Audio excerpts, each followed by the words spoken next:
Hello everybody and welcome to the Antpod, where today we'll be talking about dealing with big colonies. This is a topic requested by Donnie, and if you have a topic to discuss, be sure to send it to the Antpod Instagram and your topic may be the next episode. But what do you do when you have two big colonies? Do you kill them? Do you release them? Well, let's find out. Today we have Lynn and Jake and me, Alex. And to start off, let's just share our experience with keeping big colonies. And Jake, what sort of colonies have you been keeping which have grown to the bigger size? Well, I've had quite a few over the years, to be fair. A lot of Rubra colonies, which I love those. So I've had like so many tanks where I don't want to drill the tanks because, well, before I saw Ants Rambling's video on drilling glass, I would have never ever kind of drilled glass. So I'd have these big colonies all tanked up, all nice. But yeah, some of them did get a bit big. But I've also had the Kerabera got quite big in the end. Currently I've got the Tetramorium bicarinatum and the Cardioclondia obscura. They're getting a bit big now as well. And I've also had Fedole palladula. And I think that's about it. Well, most of them.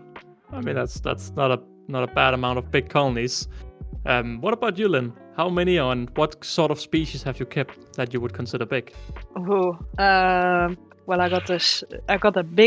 used to have a big Camponotus cinctellus. Then I had this massive last year's niger colony. I have a very big Camponotus maculatus, and then I have another very big Camponotus maculatus. I used to have a very big Camponotus maculatus subnudus. Downstairs I have a big Irodimyrmex purpurus, I think it's named. Then I have a big Nicobarensis, a big Mesobarbarus. Let's see, the Phaidole is not that big, but when you count the workers in comparison to maculatus, it might be pretty big. The Barbaricus is medium-sized. What else do we have? I'll probably forget something. I don't like forgetting my colonies, but I might forget one. I mean, already there you're still keeping a lot of them big, as it sounds like. I have my remaining at the moment. I only have my Nova Mesa Coccarelli, which I would consider big. I've had my Mesobarbarus as well, which I bought as a big colony and just kind of maintained them in that size. And I've also had my Ada Mexicana, which I grew from tiny to humongous. And well, the Ada definitely teach me a lot about having big colonies, and the Mesobarbarus in a similar way also teach me a lot, with both of them having multiple big escapes and with both of them having a lot of maintenance required around them. And I think the question from Donnie is what you do with big colonies is kind of how you deal with them. Can you feed them? How do you house them? And what if you don't want them to be big? What do you then do? But Jake, what are some of the issues that you've been having with keeping big colonies? Well, I guess it's what you define as big as well, because sometimes you got a colony that isn't the massivest colony, but you've got it stuck in the wrong setup, and they're kind of stuck in it. So you could have a colony with maybe a few thousand workers, but it could be a big colony because they're proper stuck in their setup, and you can't expand it and things like that. And that's always, I've had a few issues in the past with that. It's something I always look out for.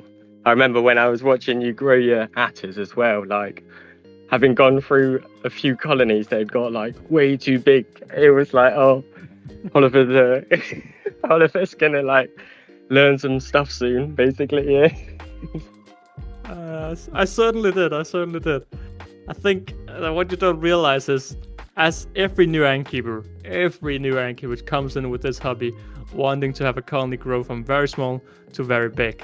I ended up buying my first big colony because I had a few quite nicely going colonies that died in my early innkeeping years.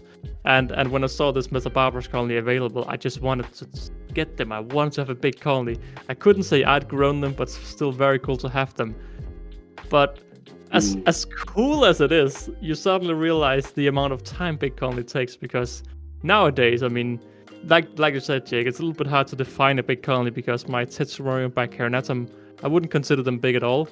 I wouldn't say they're small either, but still, that's the colony at the moment that's taking most time regarding my maintenance, just because, like you say, they're a little bit stuck in the wrong setup. They should have had a bigger outwall and potentially also another nest. Yeah, what about you, Lynn? What are your experience with having colonies growing big? Well, most of my colonies that are big are pretty chill, except that I usually have trouble with keeping their outworld clean because they tend to overrun sometimes. Like my Nicobarensis, they love to chill in their outworld instead of the nest. So it's like there's like 2,000 ants in the outworld just chilling there, just sitting, because they're not really moving either. It's just sitting there. And then some of the other species, like the Subnudus and the Iriodimyrmex and the Lasius niger, if you didn't feed them enough, they would just find a way to escape. They would destroy the barrier, they would get out, they would, in the case of Lasius niger, they would raid the other colonies. Real annoying. Oh. So some are really chill. Most of them are really chill. I keep the chill ones. And some are like really hard to maintain and upkeep, and they just wreak havoc whenever they can. So what do you mean when you say chill? Well, pretty much like exactly that. They just sit there. They just if I throw in protein, they go crazy, of course. But most of the day, they're just waiting patiently until I check something in. I mean, okay. Well, what sort of species would you then? Well, what sort of species have you learned to be on the more chill vibe? Both of my maculatus are pretty chill, and then my Cinctellus used to be very chill. The Iriodimyrmex is only chill if I don't touch the setup, but they are with many, like really many in the outworld, and they are hard to clean. But other than that, they're pretty chill. The Mesobarbarus is rather chill. They don't really try to escape. My Nicobarensis and my Mesobarbarus, they don't have a lid on their setup at all. Oh. Because they don't even try to break the barrier. They just sit there all day. Damn, that's impressive. I mean, I did the same with my Mesobarbarus. They never escaped. They were also very bad climbers. I think it's a little bit to do with that as well. And just talking with you, having multiple big setups, I think it's also a factor coming in. Once your colony starts growing large, they need large equipment, and there's a ton of small and accessories. There's a ton of small outwalls. There's a medium range of medium outwalls. There's not that many large outwalls, but the bigger the setup grows, the slimmer the options get, and you are a lot more dependent on a single store providing a product that works. And I mean, I had my Mesobarbarus in the old version of the high-tech ants outworld, and although the issue was fixed at that point, there wasn't really any outworlds out there. Luckily, I made this massive outworld and became a product that was available to sell. But when the fixing broke and they escaped, you just sit there like, okay, there's literally nothing else on the market than this product, and you're a little bit stuck. I mean, high-tech ants did go out and resolve the problems, but another issues when the colonies grow big. What did you want to add, Jake? I've always kind of cheated, and like once they get to a certain point, they always seem to end up in like a fish tank. So kind of beyond a certain point, when you're getting into like really big colonies, it's fish tanks, I guess, are the way forward. But wouldn't you say you get stuck then? Because then that's the issue where it's a lot harder to upgrade.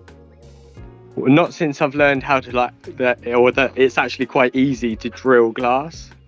Before, I would have been like, oh no, they're stuck, but it's not too hard to actually drill the glass, thanks to Ant's Ramblings video.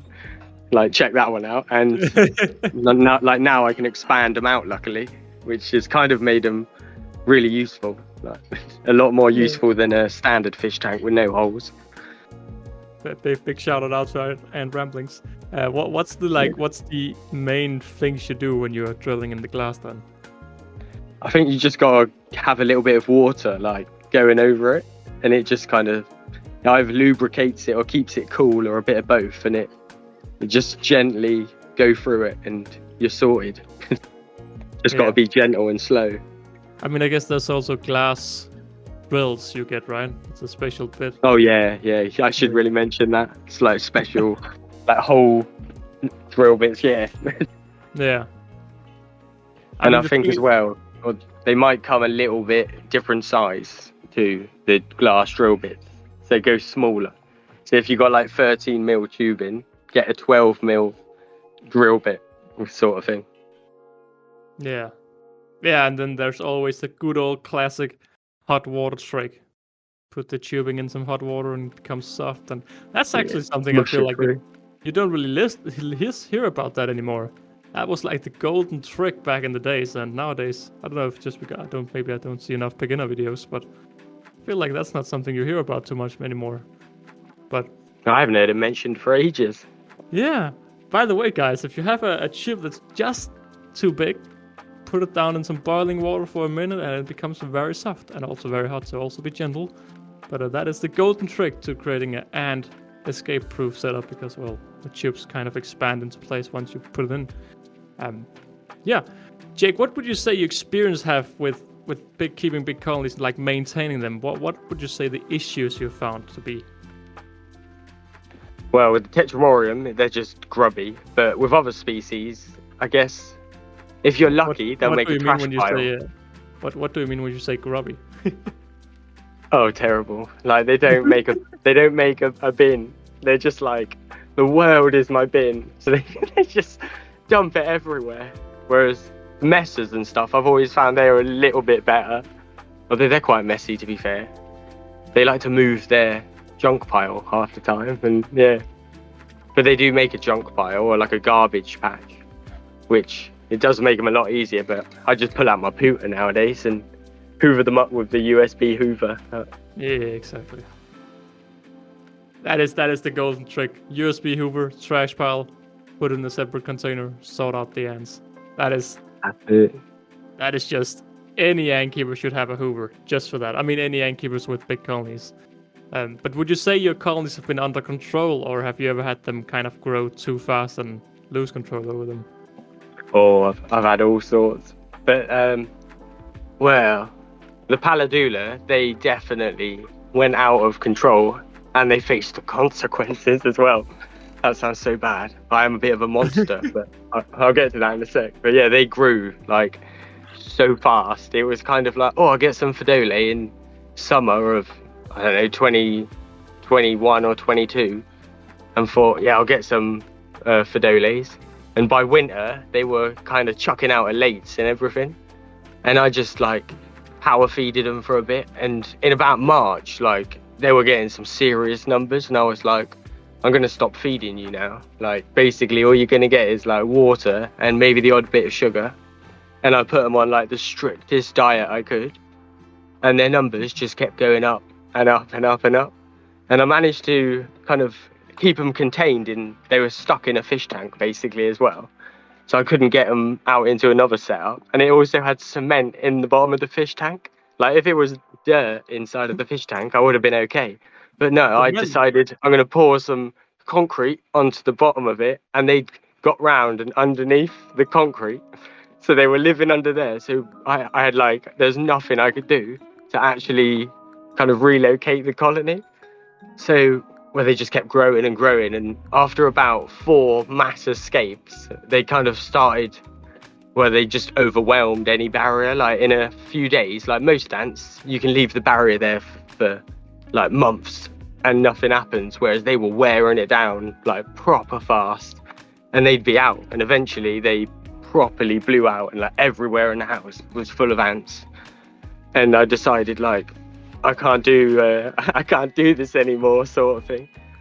And I got the kettle and just like poured it in a bit, and kind of was like, it had to do. But it was like after many escapes, and I kind of had enough of hoovering them up. Like, I'd hoovered them up a fair bit, and I'd given trying to contain them and a good bash, but it was kind of, I'm losing now. And then they'd start to get into other ants too, and it was like, it's the only thing I can do. And I could have culled them, but then I didn't really know where the queen was, and it was all a bit tricky. Yeah. I mean, the thing once, it seems once the colonies escape for the first time, they get a taste for that escaping. Sure.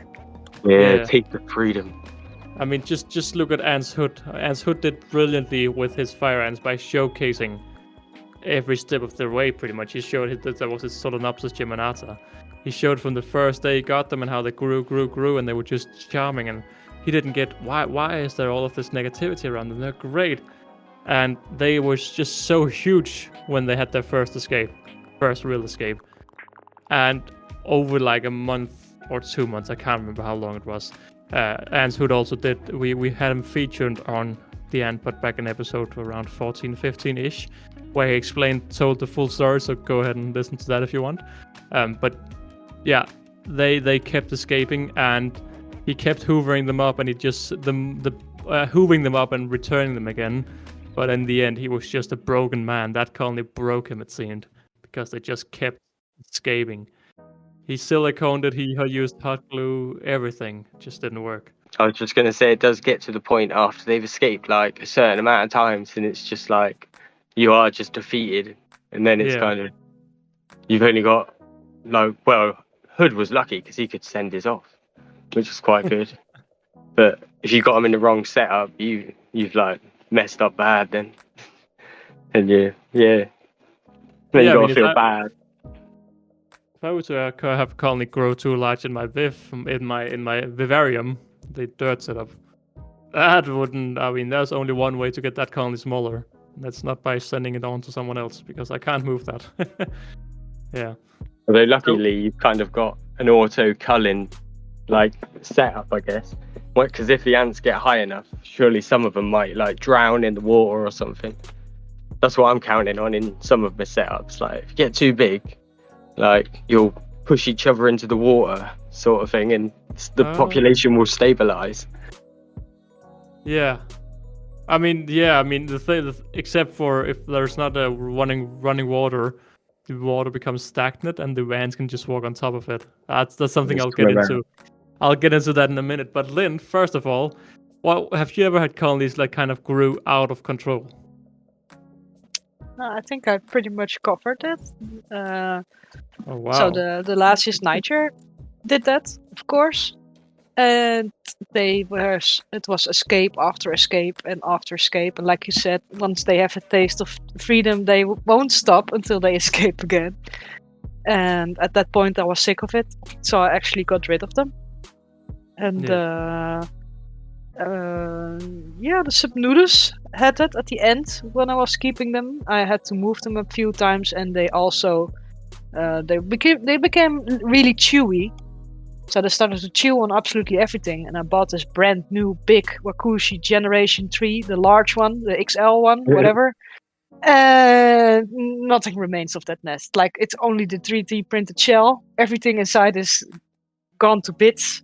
Same thing happened with one of the EA Whitong nests. Completely shredded. Nothing remains. Everything needed to go. And they, things like that. It happens sometimes with big colonies. They just start murdering everything. Why would you say that happens? Well, some people say it's space, so they want more space. But my colonies, that colony, it didn't need more space. It was like the perfect size. And it was like, they were too small for an expansion, so I'm not sure why they were so chewy. They just like to chew, I guess. It might also have to do with the genus, of course, the species in the wild, that they might live in something that they needed to chew, like wood, soft wood. So it wasn't because you were like cutting down on the food or anything? No, not with this particular colony. No, because my leaf cutters, of course, the leaf cutters are kind of the colony that broke me regarding escapes, because oh man, did they escape many times. Only like 4 really bad ones. But at one point, because I had such a DIY setup between the Wakushi pots, I was using products from all kind of stores and taping everything together, putting cotton everywhere. Every morning, pretty much, they would be starting escaping. Only like 5 to 10 workers, but every day almost. And I ended up just ripping the entire setup all away and just cutting it down to the bare minimal. And I survived with that for almost a few months, until the colony just needed more space. And the thing is, I of course went for the very DIY solution and building a massive table, which was very cool. But it also means that the ants have a lot of area to attack, and I could clearly see that they were so happy when I fed them, and so happy when I fed them every other day. But as soon as I skipped that second day of feeding, they were just on the barriers. They were just fighting it, and well, eventually they had their big escapes. And my worst escape was definitely when my I guess roommate at the time, who was sleeping in the room next to the ant room, came in and woke me up at like 3 a.m. saying the ants had escaped and they were in his room. And I just thought, nah, that's a joke. But yeah, Tuesday morning at 3 a.m., the leaf cutters were on a roll. And yeah, that's eventually what led me to letting go of my colonies, or at least, yeah, I wanted to downsize them, but also I felt like they were at such a stage where potentially a zoo would take care of them, and well, a zoo did take care of them. So let's go move a little bit on with the question, because what can you do? I guess what can you do to prevent them from escaping? If we start with you, Jake. I guess just more and more barrier. That's what I do. Just like if they escape, like thick a bit of liquid PTFE normally, and then if they still escape, a bit more. The only issue then is you end up kind of covering over kind of part of your view with just cloudy white stuff. But yeah. Yeah, I mean it's ruined my Titsumorium bicarinatum, because although they're not a big colony, they're just attacking when they're not fed. They're just bored, and they're just attacking the lids all the time, and it makes me. I just do maintenance on them. I barely enjoy them anymore because they're just such a pain to do maintenance on. But yeah, Lynn, what do you do when you lose control? Even though you said you hadn't really lost control of the colonies, but what would you do if you were to lose control and they were just constantly playing around with you? Well, I do have one of my maculatus, of course. They made alates, and alates were actually harming the colony to a point that more alates were being born and fed than actual workers. So what I did at that point was I opened up the whole nest and removed all the alates, which in the end also ended up killing a lot of the workers at the same time. So the colony actually became much smaller and easier to maintain, and no more alates got born after that either. So if one of my colonies were to lose control, let's say, like if it's the Aerodimyrmex, I would just probably do population control in the form of taking a part of the colony and rudely said, put them to sleep. I might consider that with a species like Aerodimyrmex. Most colonies, they might be easier to control with protein control, but some species do not want to be controlled in such a way. They won't allow it. Yeah, they fight back. Yeah, so they will be on the barrier, they will put you to the test, they will chew the tubing, chew all the ports of your nest, stuff like that.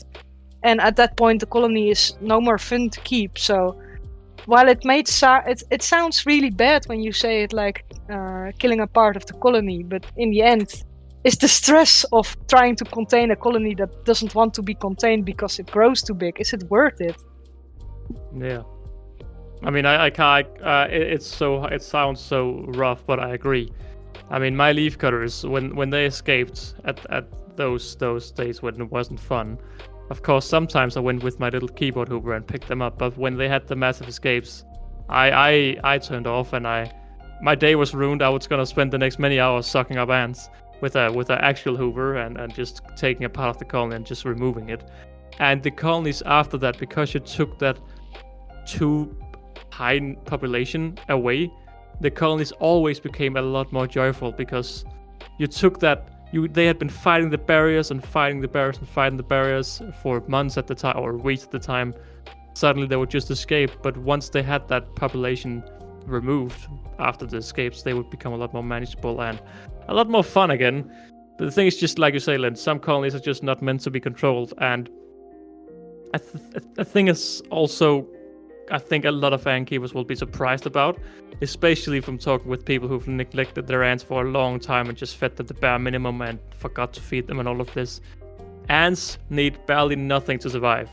Like you said, Jake, before, when you almost stop completely feeding your Fidoli, they were still growing, because ants they're not meant to be groomed and taken care of like we do here in the ant keeping community. I think many ants are actually struggling because we look at them too much. We not necessarily feed them too much, but we do too much work around them, and I think that can stress sensitive species. But generally, the ants, if you just put them away, they will survive for a long time, as long as they have a water supply. And yeah, that's why I think once you start to population control, sometimes it may already be too late, because they can survive a long time on population control. Because as long as they have water, the current workers won't die. And I think it'll take a lot of decision making from the colony before starting to sacrifice some brood to feed other broods and all of this. Like some species too, they're made for like, oh, it's a drought. There's not going to be any water for like the next 3 months as well. So they're just made to like withstand it, if you get what I mean. They just survive. Like the Lasius niger, they're so hard to kill unless you dry them out. But Myrmex is a desert, desert. Australian has winters and snow as well, but like some ants are bred. Like if there's no food or no water for long times, they can survive that. They're extreme. So we can be like, oh yeah, we're just gonna limit protein. They're gonna sacrifice their own workers to keep their brood growing and alive. It doesn't matter to them. They will just choose their older workers and feed those to their brood. Or the Myrmex, in case they have their larvae to be these really large, weird larvae that they can use as food and water storage. Damn, oh, that's fascinating. But it makes sense again, because their ants are meant to survive where other animals can't survive. And I remember when I'm like doing feeding control on my colonies. Luckily, I don't do it on any of my colonies at the moment, but I felt so horrible doing that feeding control. I'm like, oh god, I'm so sorry. This is all you're gonna get now. And I'm sure they wouldn't even notice it, because they were just like, well, that's what we should get either way. I mean, we still get a full roach. I mean, we only needed a half, but Oliver just gave us a full instead of 3 fulls. So I think we need to go on to the next part of the question. I mean, we're already a little bit in it.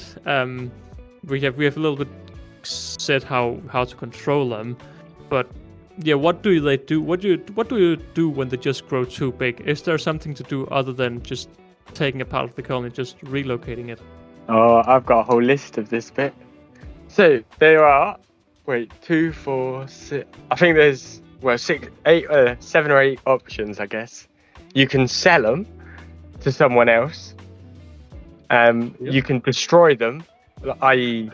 put them in the freezer or boil them. You can like part release them as well, so kind of extract the queen, so they're not going to be in, like, this is what I've done with some kind of not native species, but I've removed the queen and a nice sized colony, and then allowed they are non-native, but none of them are reproductive, so into the wild, I guess, into the back garden. And yeah, I wouldn't recommend that one too much unless you 100% know you don't have a queen in that setup. Or you can full release them if they're native, that's the massive bonus of natives. You can go outside and just tip them out. Then you can split them down as well if you're lucky and they've got multiple queens. Like split off a queen and a load of workers and leave like a queen and a load of workers in the other nest. And there's so many options. You can also gift them, which I guess is like sell them, but for free. And then you got like, you can experiment as well, which, I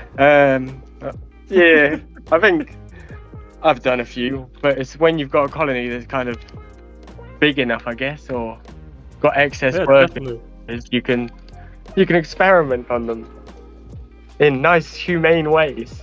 Yeah, most of the time. Yeah. I mean, you're not wrong. I mean, this is products can be tested to failure when you have colonies that are too big.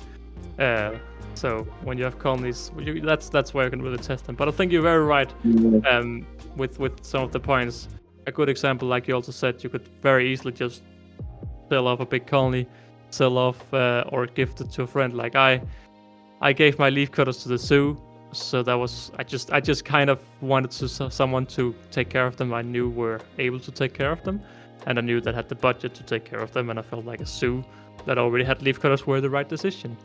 My Mesobarbarus, I mean, the colonies was at this stage 6 or 7 years old from when the queen was initially captured, and I knew that her value of her life it's minimal.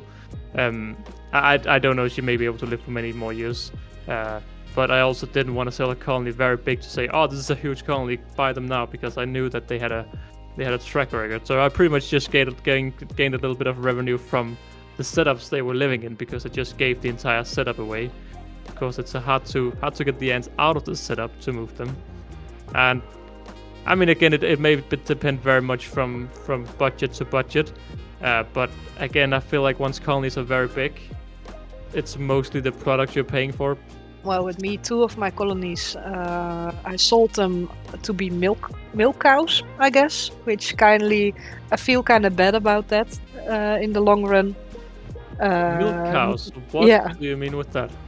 Well, this particular shop buys big colonies, and in the end you're really happy because this guy gives a lot of money for my big colony, and he's gonna take good care of them because he's a shop. He takes the brood of the colonies to sell the brood to other keepers that have colonies, but this particular shop does not. Well, I can't really speak for that part. I'm not sure if he takes good care of them or not good care of them. He just takes brood and sells the brood, which can be harmful for the colony if not done properly. Yeah. So that's a bit of a thing. And then my other colony I sold to another shop, and they are a display colony, which is also for sale at the same time. So if anybody would want them, they could buy them, which I don't see happening anytime soon, but you can try. And I don't really condone releasing large colonies back into the wild, because if a colony has not grown there, it can be kind of harmful to the environment that you put them in.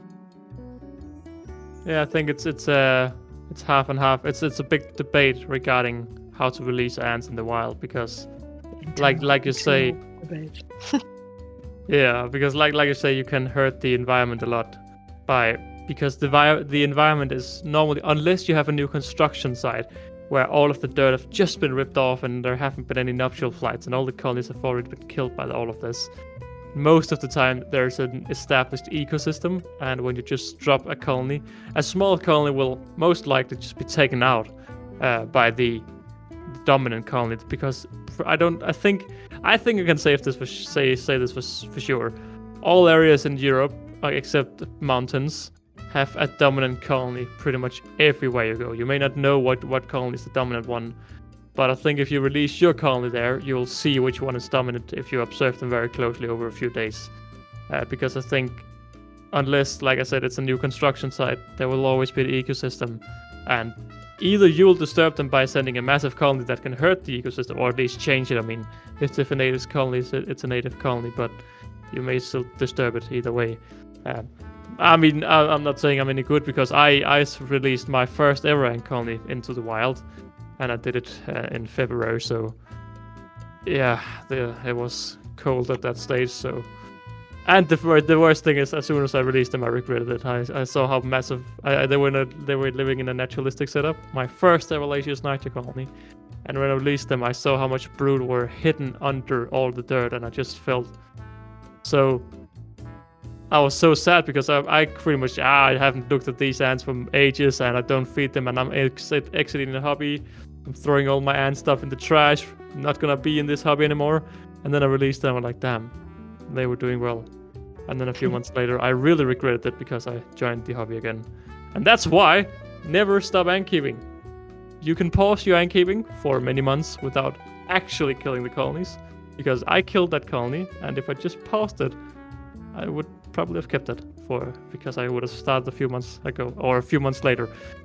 Jake, what do you think about this releasing? Of course, all of this releasing colonies, like Jake said earlier, it has to be native, or you have to make sure they can't reproduce. But yeah, Jake, what do you think about releasing colonies? You two definitely are right about it kind of being a bit naughty in nature. It's going to cause some problems if it's kind of they're too big and stuff like that. But I guess it's all kind of depends how well you kind of give back. That's how I see it personally. Like, if I can give the ants like nice habitats to live in the wild and make sure there's loads of them about, I don't feel too bad if I release any more. But then I try not to think about the fact that they probably aren't going to survive. I just kind of wish. But it's normally Latius and Niger, and then I'll release a colony maybe, and like the next year I'll see a colony roughly in the same place, and in my head that's the same colony so they've survived and everything's all good. Like, oh yeah, I mean, I can't blame you for thinking like that. It's this yeah, it's the age-old question of, do you release a tiger into the wild after it's been in a zoo? Because yeah, it can finally be free, except it's not used to that environment, and that environment is not used to it. So I always put them near the house as well. So if they do think, oh, you know what, this like nature, that's not for us, I kind of hope that they'd move into the house or something. Come and live with you. Yeah, and kind of move back in. Oh, that's brilliant. If they get cold or anything. Yeah. I remember I released, I think it was my Ligniperta queen. Released her into my backyard, and I knew for a fact that there was a little bit of Latius out there. But I mean, I'm living on the what is the first floor of a parking basement. There I have a parking basement beneath me, which is like the dirt level beneath me is like 4 or 5 meters under me at the stage, and I thought there was just scavenging workers coming all the way up from there, but I quickly realized, like a few days later, like, damn, there'd been a lot of action around that Ligniperta site where I had put it down. Even though it was quiet when I put it down, I just saw like 20, 30 workers just walking around, like clearly something had disturbed them. And I'd never seen that many workers ever in that area of the 3 years I've lived here. That just shows a little bit that it may seem quiet where you put down the queen. I'm not saying don't do it, but I'm saying if you are going to release them, well, why not? See if you can release them to a seller or a guy who wants to take care of them instead. That's at least. I mean, I've been like I said with the Ligniperta, I've been lazy. But at the end of the day, if I'd asked if anyone wanted them, I'm sure someone would have probably been able to take them off my hand. Lynn, what do you think? I mean, we've heard a little bit of your opinion, but yeah, what do you think of the whole releasing ants? Well, it can go even deeper than that, because you think this Latius niger that I bought online is native, but it can actually come from like Poland or whatever, and it might not be genetically related to your ants in your native area at all, which can be even more, in a way, harmful to the environment that you're in. Yeah. Because just because a species is native doesn't mean that they should be around your place. Like, for example, Camponotus ligniperta is somewhat native in my area. If I still lived in the north of Holland, where I used to live, there's no colonies of them there. So I can say, like, yeah, but they're native in my country, so I release them here. But they're not supposed to be there. If they're not there, then they might not survive there because it's not optimal, or because they just haven't flown that far or anything. So thinking that a colony is native and then releasing it because it's native is also not a very good idea. And I think local would definitely be better. A word, I guess. It's just reminded me of... If your colony has been captured locally as well. Because it has, if it has not, then it might also have tremendous effects on the wild populations. Well, it's like, I don't know if you've ever seen it, but there was a documentary on, I think it was Formica rufibarbis, or might have been Rufiglaurus or something, but they were up in the mountains, and there's like a super colony somewhere of them, and like right next to them they were like single colonies, because even like a few meters away they are genetically different ants enough to kind of behave totally different and everything, and it's it's quite a good point, the location of where the ants came from, because I think it does make a big it's quite a big factor. I mean, you're not wrong. I've also heard the age joke. I mean, back when I got my Harpignathus venatus from 2 different stores, and they were 2 different sizes, and I tried to merge them, and they went all war. There was also the suggestion that although it's the same species, because they were maybe from 2 potentially different countries, they were genetically not exactly the same species, and that caused them to fight out. I've just found the initial question here from Donnie. The initial comment read, how about a show talking about how you rehome a colony you're no longer caring for? Is selling the colony, or if the colony is growing too big, or you no longer can give it proper care? I feel like there's one part of that question we haven't really talked about. Well, we've sort of talked about it, but can you have a colony grow so big that you can no longer care for them? What would you say that would contain, Lynn? Well, probably if you cannot pay for the upkeep anymore, or something like that. If something happens or anything, and they become so big that you cannot maintain them, I guess. Yeah. Sounds like a bit like that. Yeah, very, very, very well thought out, or very well said. And that also leads into the spiral of which we started with, because you no longer can keep them up to date. They need more space. They try to escape. You try to keep them under control. It can result in even more issues.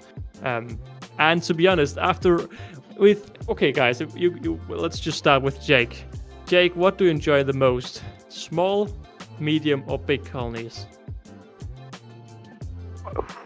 A big, I think. Like, what? Big and controlled, though. I don't like big and uncontrolled, but I do like big and controlled, and I'm a big fan of diets. It's like for the ants. I did not expect you to say that. Okay, Lynn, what is your favorite? Small, medium, or big? I like small colonies because I love to watch them grow and process and take their first steps. So the first worker, the first 10 workers, the first 100 workers. I love those small progressions and their new nests and moving them in and stuff like that. Yeah, that's where I'm kind of feeling the same as you, Lynn, because after growing quite a few colonies to some quite big sizes, I realized that the bigger they grow, the more time-consuming they also become. And there's like, at one stage, you just hit this break. I mean, I've never really tried to completely I haven't tried to deliberately keep the colonies at a certain size. Maybe I should just try that. But then again, I feel like right now I guess I'm doing that with my Nova Mesa Cockerelli, because I'm feeding them around. Well, I guess that's 10 dubia roaches a week, 5 twice a week, and they're at a stage where they're not really growing, but they're also at a stage where they're kind of too big to just have fast maintenance. It just takes a long time, and I feel like you definitely cross a line at some point where it becomes more maintenance than joy, and that's also why this year I'm going a lot more into very slow but more hardy species, or not hardy species, but more just very slow species like the bullet ant or any of the bull ants and Harpignathus venatus and trapjaws. Generally a big step slower growing than, well, Lasius niger and Camponotus nicobarensis. I'm also gonna get some meat ants hopefully this year, but I think overall I don't want many big species. I want a lot of smaller species and potentially one big, just to showcase that you also have some big ants. Because personally, I definitely favor the small ants a lot more. And again, as a newbie coming into the hobby, you just want something that can grow big and fast because it's cool. But Nikos, they grow very fast in founding stage, but Lasius niger grow very fast as well. But the Lasius niger just doesn't really pop until 1 or 2 years into their colony, where nicobarensis pretty much pops straight away. But that also means that they grow insanely big, insanely quick if you don't control them. And as a young ant keeper, and when you have a colony looking to grow fast and you just want to be happy, well, you're not gonna keep them down, and suddenly you hit that place where it's just a lot of maintenance. But Jake, you're keeping them at a certain size. How would you say you're doing that? How do you decide what size to keep them at? I think you just gotta be like controlling their food before they're even mature, sort of thing. So like when they're a medium colony, you're kind of set the food and they'll grow into that amount of food that you're giving them. And if you keep it constant, like the population most of the time, unless they're exceptional, or like the paladula will kind of throttle itself to the point where it's like stable. They will reach a balance eventually, although they might overshoot it a bit at the beginning, and you might get a little bit of a die off if you it will like once. Well, I don't know. You'll get a die off when they kind of hit the peak the first time, if you're unlucky, because they'll slightly go over it, and then it would like the population will dip back down, and more gently the second time it will basically hit the stable population sort of thing. Yeah, I mean it's just a hard call for me, because I think I would rather have a colony I can control I can feed uncontrollably, but with them growing very slow, it's gonna take a long time for me to having to deal with them, because for me what I like about keeping ants is watching them develop and grow. And I think except for my bicarinatum, that's also the thing I learned so much from keeping my Mesobarbarus. I also learned that the part of ant keeping I enjoy the most is watching them grow. Like, I have a special bond with my Novomessococcorelli, and although it's a colony that's not necessarily very interesting at all, I mean, there's nothing going on with them. They're just living their very boring ant life. I just have such a relationship after receiving them dying and them coming back to their very impressive size today. So I think for me it's a lot of the journey, and I feel like if I hit the peak of the journey, it's a time for me to kind of give the colony onwards and see what I can do with the new colony. What about you, Lynn? Yeah, I'm just thinking a bit about this other Lasius niger colony that someone had that was so uncontrollably big. You might know him from online. His name is Wegmier, and he also keeps a giant fetching koi colony. What he ended up doing was taking the queen of that giant Lasius niger colony and some workers, and completely like getting rid of the whole colony except for the queen and workers, and just starting over with that colony. I mean, how insane is that? It's one way of doing it, I guess.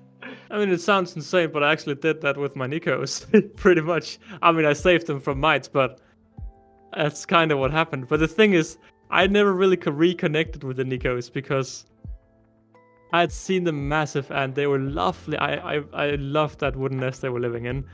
But when the mites came and I had to restart everything, they went back to just a queen and like 10-15 workers, and I grew them from that up to like 200 workers or something.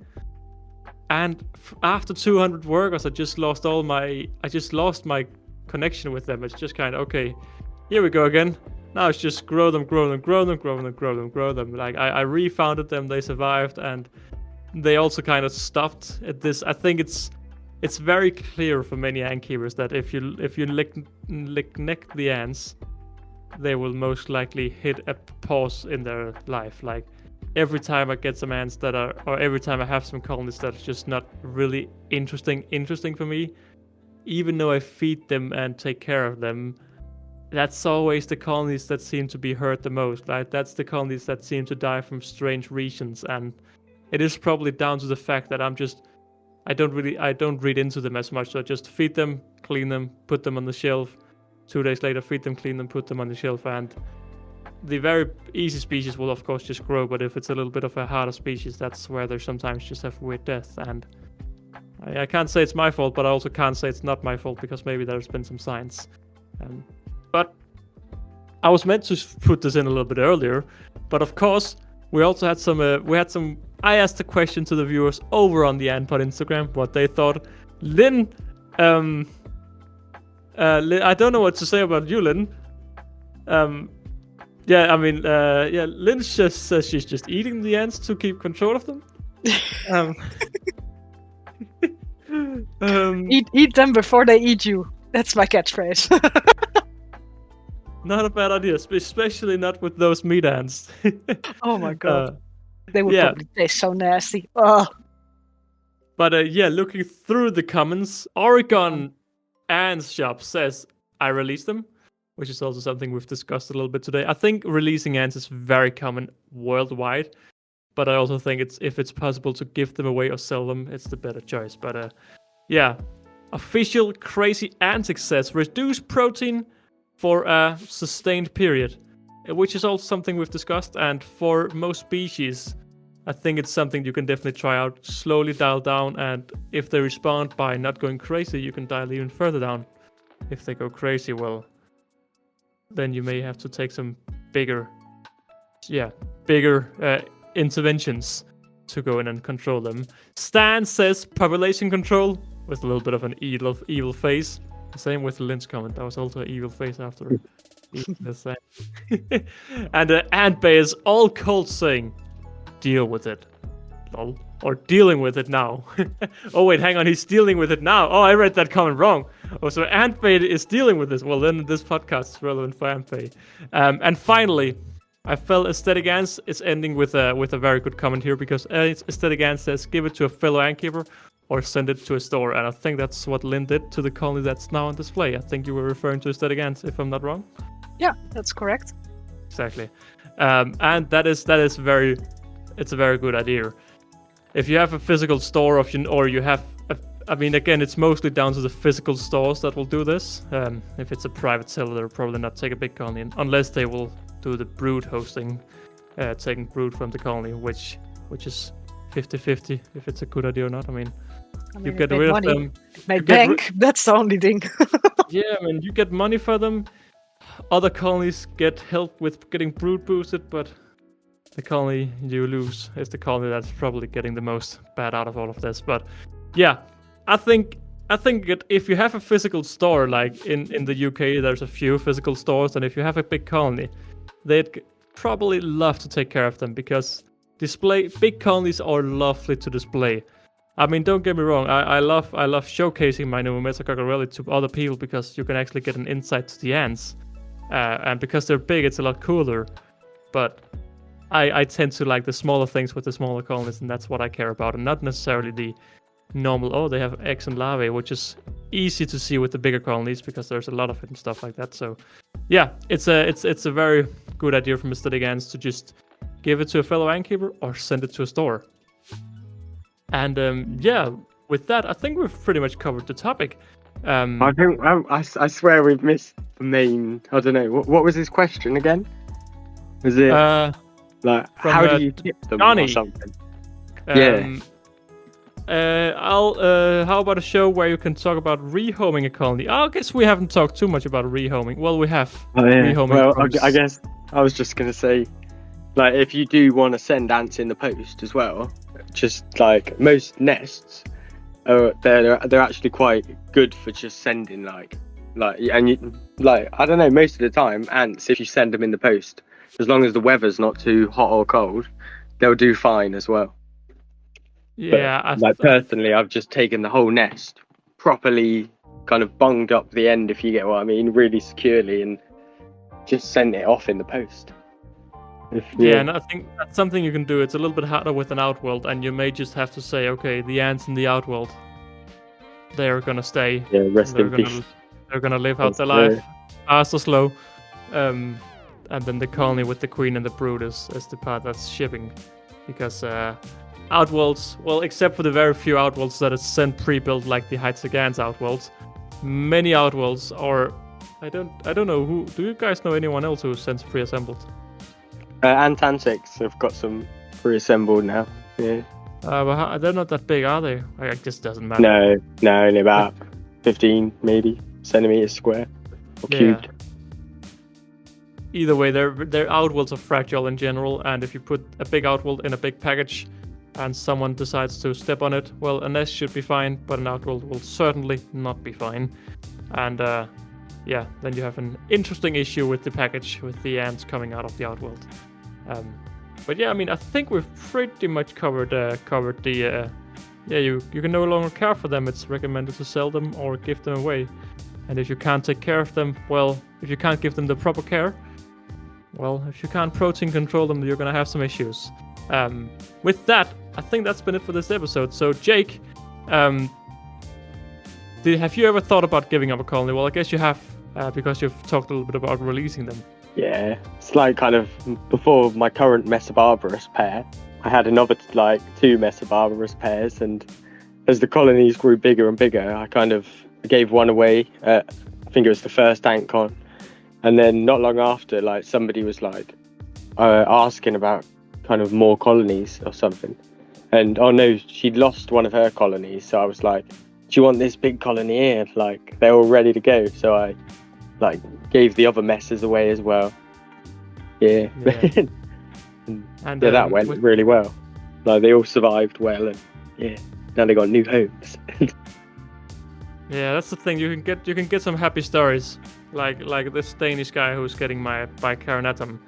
It seems like it's the next step for getting a little bit more of a specialist colony, and it's an inconvenience for me, and it seems to be a big joy for him. So sometimes you can get a grateful joy by giving the colonies onwards.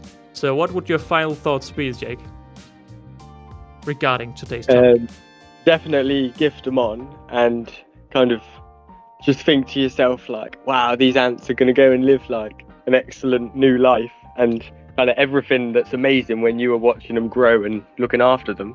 And eventually it gets all, you take it for granted and it becomes like same, but that person is going to feel like how you felt right at the beginning when you got like the ants, pretty much. Like they get to create more joy in the world. Like. Exactly. I mean, it's very well said words. What about you, Lynn? I guess we have discovered this, or we have gone over this, but have you ever thought about giving up a colony? We know you have because you've done it. So, Lynn, what would your final thoughts be about today's topic?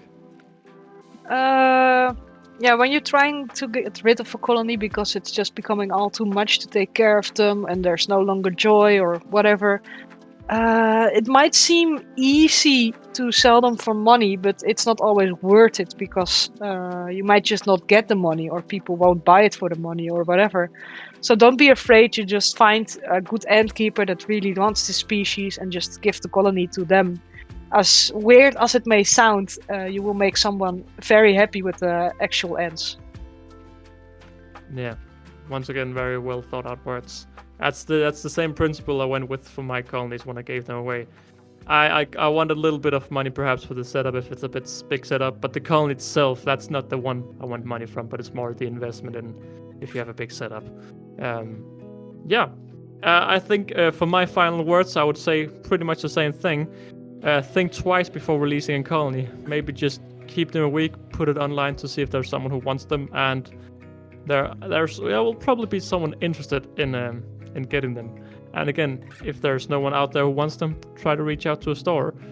And if there's still no one who wants your ants, well, then I can't say what to do about it after that. So a little bit of small information here towards the end. Casey, aka CT, ants will most likely not be a regular part of the host crew anymore. The time zones are a little bit hard to work around with. So the ant pod will most likely from now on just be Jake, Lynn, and me. So I hope you enjoy that. I personally think we have a nice little team here, a little team of 3. And the more we record and the more we get back into talking, hopefully the more back and forth the conversation will be and less dependent on the overall topics, which I personally would like to see a little bit more of, but it just can't come without naturally having to talk a lot. And yeah, due to a new uploading system on the YouTube video or on the YouTube channel, all the ant pods have actually been taken down on YouTube, on the extra channel, on the Handheld for extra channel, and have been re-uploaded as pictures, which was initially also done, but it's now all easy to find on YouTube. It's all in one massive playlist, and it's all very easy to see. But from now on, and also all the past 2 podcasts will no longer, that's what I'm trying to say, be with videos. Not that it matters too much because it's a podcast either way. But this also means that if you are a user of YouTube Music, the Ant Podcast will also now be available to be heard in the YouTube Music app. So it's a little bit of a bonus. I want to say thank you for listening in. I also want to say that we will soon be doing an interview with Ants HQ, the store based in the UK. So if you have any questions for how a store can both sell ants, sell products, be around inverse shows, and also be active making videos online, be sure to send them to the Antpod Instagram or down in the comments of the video.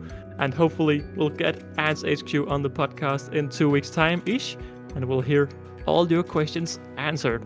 With that, I want to say thank you for listening in. The Ant Pod releases new episodes every Wednesday. If there's a topic you want to hear more about, send a message to the Ant Pod Instagram. And with that, you'll hear more from us at the Ant Pod next week.